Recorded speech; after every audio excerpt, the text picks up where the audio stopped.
We're back at Historic Fort Loudoun, Pennsylvania today, and this is their annual Across the Centuries event, which features reenactors and living historians portraying mostly the military in all ages and places, from ancient Greece up through the war in Vietnam. And we have Romans and the Revolutionary War and French and Indian War, Vietnam War, World War II, and some others scattered in there. So let's come along and we'll see some demonstrations during the day.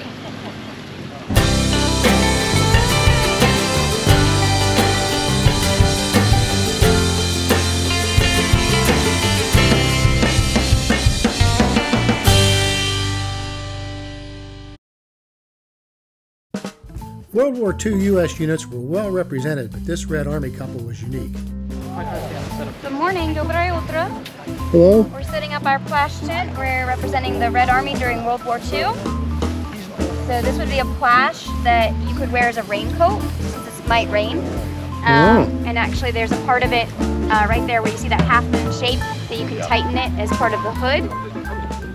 Here's a nicely kitted out Jeep next to the headquarters of the 2nd Battalion 506th Infantry that Easy Company, the famed Band of Brothers, was part of. Liberated Nazi line next to the potato smasher.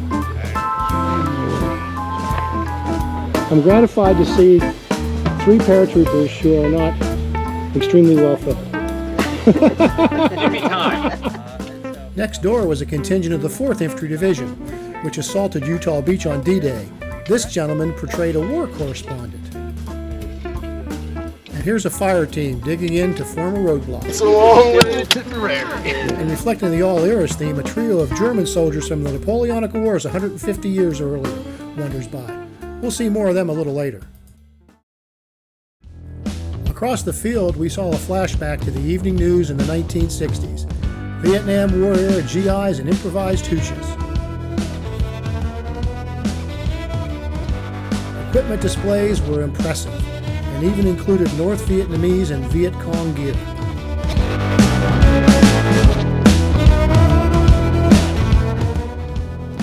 This fella portrayed the darker side of that conflict, the so-called Studies and Observation Group that conducted, quote, deniable operations, unquote, in countries bordering South Vietnam. A lot of his gear is of non-U.S. origin or U.S. stuff given to nationalist China during World War II. Again, deniable operations. Interesting history lesson, to say the least. We really went back in time beyond the reconstructed Fort Loudoun French and Indian War Stockade. Welcome to 300 BC.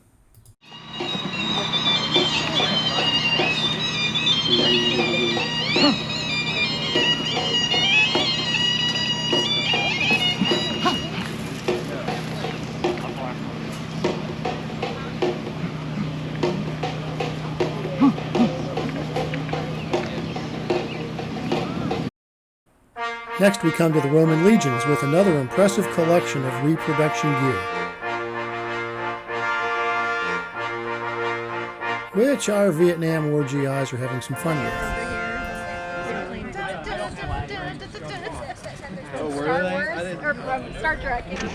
Across the way, there's a medieval yeoman archer coaching a guest before having him let fly an arrow from a real longbow. Nice.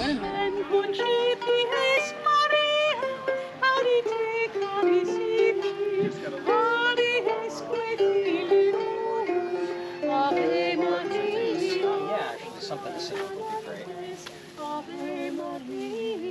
Hello.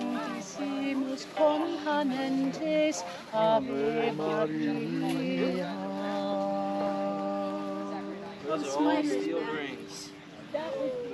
You know, it could just be, you know. The Vikings have landed. They've come to stay. They brought a blacksmith. Not journal, like doing a journal. I worked in a Viking setting. I'm used to working with an 18th century setting. Okay. So this is my first time. Experimental archaeology. Completely experimental for me. And farther down the hill is a group of 17th century Northern Irish fighting the British who colonized Ulster at that time. This gent is discussing his unique footwear.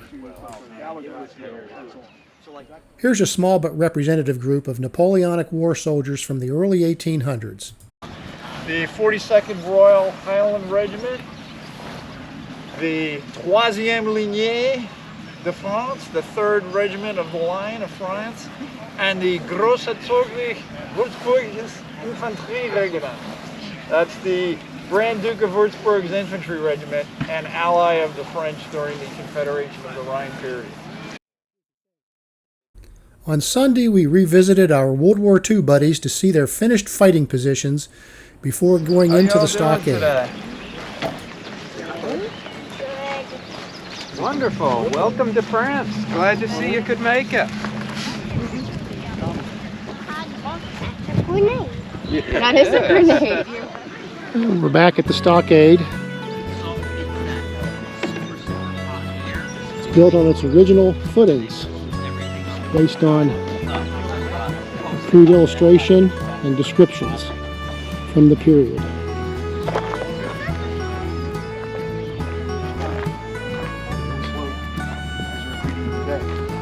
Is there a battalion motto? Wampum belts.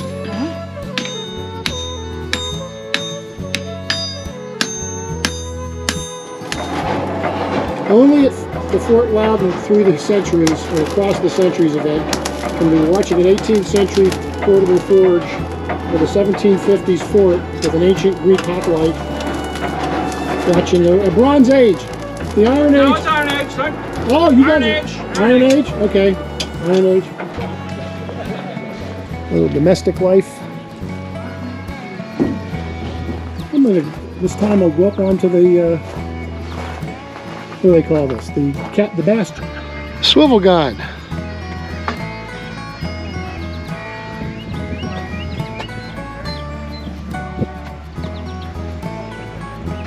There's the Jacobites.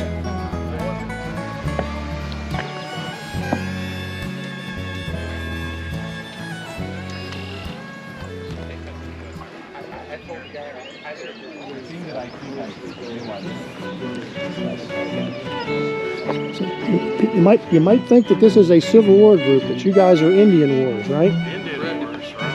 Hi there, yes. 1870s period? You're exactly right, 1876 to be precise, but there's a 7. See how they're all the same? And these are inspired by the officers' haversacks in Civil War. Yeah, nice leather strap and yeah. And this became sort of the icon for 20 years, 30.